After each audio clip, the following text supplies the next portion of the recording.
শেখ হাসিনার বিরুদ্ধে রাজসাক্ষী হলেন সাবেক আইজিপি। রাজসাক্ষী কিভাবে কাজ করে এই প্রসঙ্গটি নিয়ে আপনাদের সামনে কথা বলবো।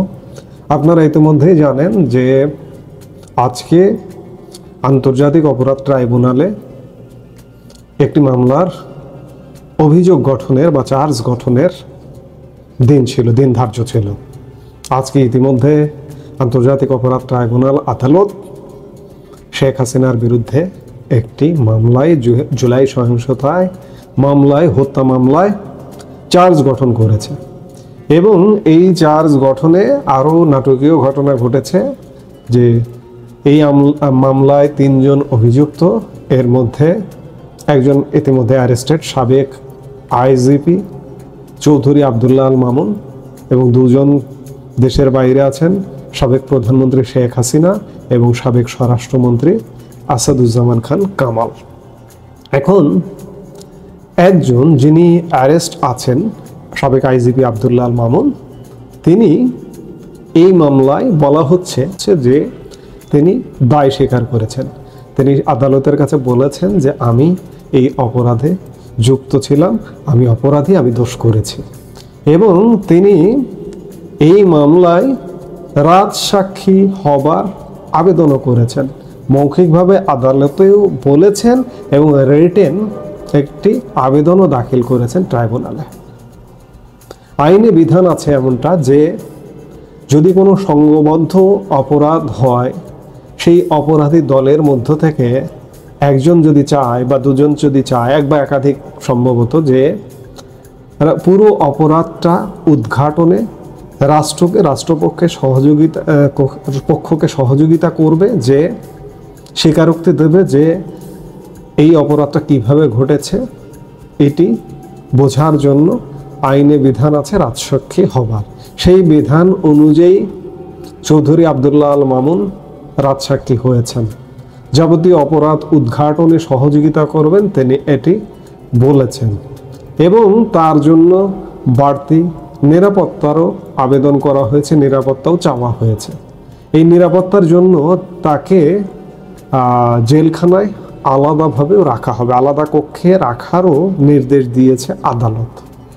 এখন রাজসাক্ষী হওয়ার ফলে চৌধুরী আবদুল্লাহ আল মামুনের আসলে কি হবে? রাজসাক্ষীটা হবার ধরনটা খানিকটা এমন, গিভ অ্যান্ড টেক, লেনদেনের সম্পর্ক। আমি এই মামলায় সম্পূর্ণ সহযোগিতা করব, মামলার মূল রহস্য উদ্ঘাটনে, মূল আসামিদের বিচারে, বিনিময়ে আদালত প্রস্তাব দেয়, আদালতই এটি নির্ধারণ করে বা যে মামলা সাজা থেকে অব্যাহতি দেওয়া হবে কিংবা সাজার পরিমাণ কমিয়ে দেওয়া হবে, এমন একটা নেগোসিয়েশনের মাধ্যমে এই রাজসাক্ষী হয়। সেই রাজসাক্ষীটা হলেন সাবেক আইজিপি, সর্বশেষ শেখ হাসিনার শাসন আমলে যিনি আইজিপি ছিলেন তিনি, এবং তিনি জেলখানাতেই থাকবেন এবং বিচার শেষ পর্যন্ত তিনি এই মামলা উদ্ঘাটনে কাজ করবেন। আগামী 3 আগস্ট এই মামলার পরবর্তী সাক্ষ্য গ্রহণের জন্য দিন নির্ধারণ করা হয়েছে। মূলত এখন চৌধুরী আবদুল্লাহ আল মামুনের বিচার এক প্রকার, বিচারটা হয়ে গেল, সিদ্ধান্ত হয়ে গেল যে তিনি দায় স্বীকার করেছেন। দায় স্বীকার করে এখন তিনি সাক্ষী, আসলে আসামি এবং সাক্ষী, কিন্তু জেলখানাতেই থাকবেন। তিনি এই মামলা থেকে মুক্তি পেতে পারেন তখনই যখন মামলাটার পুরো বিচার হয়ে যাবে কিংবা তার সাজা কমে আসতে পারে। আদালত সর্বশেষ বিবেচনায় আনতে পারে সবশেষে যে এই মামলাটি বিচারে উদ্ঘাটনে এই ব্যক্তি সহযোগিতা করেছেন, তাকে বেকসুর খালাস দিলাম, আদালত সিদ্ধান্ত নেবে, কিংবা তার সাজা যাবজ্জীবনের জায়গায় 5 বছর করে দিলাম বা 3 বছর করে দিলাম।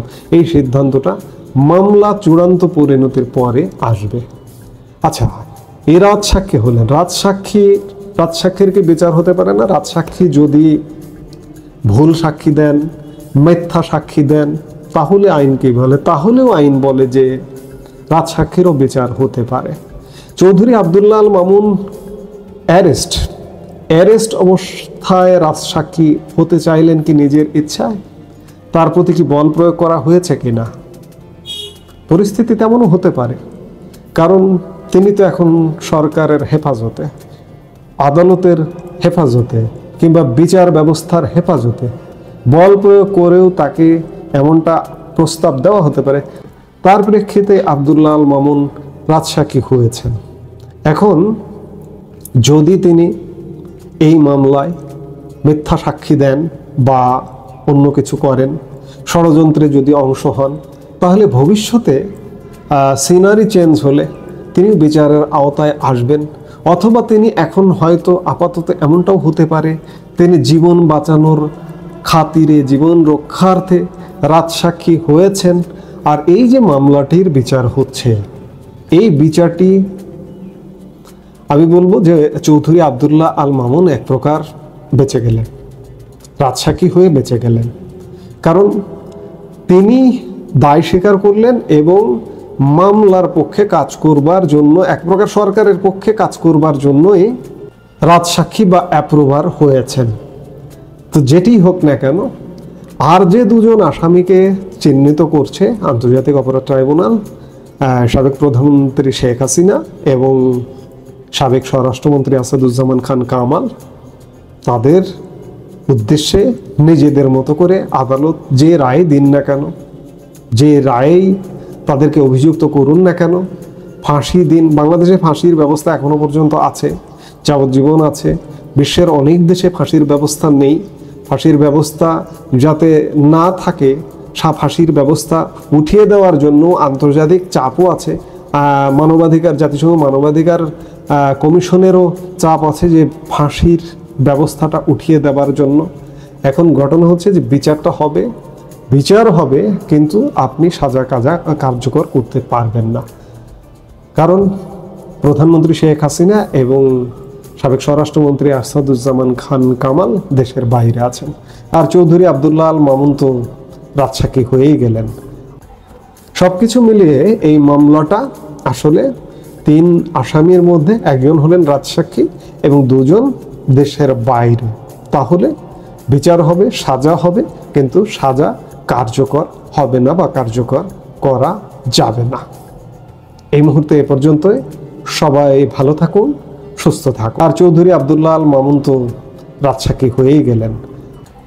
সবকিছু মিলিয়ে এই মামলাটা আসলে 3 আসামির মধ্যে একজন হলেন রাজসাক্ষী এবং 2 জন দেশের বাইরে। তাহলে বিচার হবে, সাজা হবে, কিন্তু সাজা কার্যকর হবে না বা কার্যকর করা যাবে না। এই মুহূর্তে এ পর্যন্তই। সবাই ভালো থাকুন, সুস্থ থাকুন।